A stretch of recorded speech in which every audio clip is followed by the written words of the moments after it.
So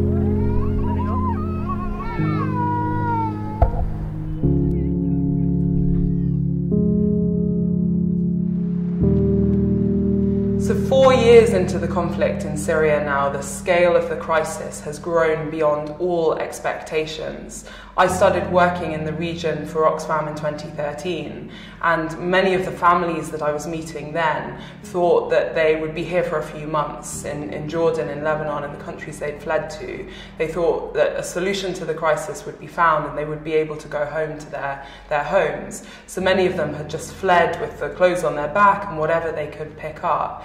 And years later, now they are stuck in a limbo in neighbouring countries with no end to the crisis.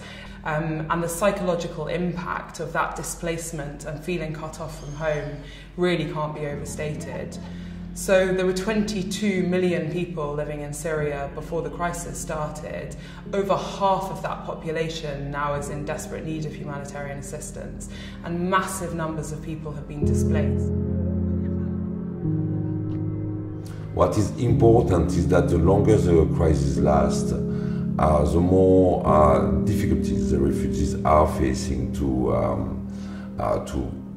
pay their rent, and the more refugees are living or are going to informal tented settlement or to unfinished houses, buildings, garages.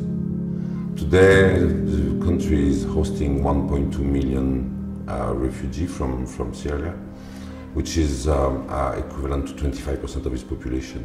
Refugees are being present all over the country. I mean, there's very few villages, if any, that are not receiving refugees from Syria today in Lebanon. Living conditions for refugees are extremely difficult in Lebanon. If at the beginning of the crisis, I would say the relatively small number of refugees were mainly hosted by Lebanese communities. Today, the large number of refugees basically does not allow such an hospitality to extend to everybody. Oxfam has been working for several years now to meet the needs of people affected by the Syria crisis. We're working across Syria, Lebanon and Jordan, and working to provide clean water for people to sustain them, hygiene facilities like latrines and wash blocks so people can remain clean.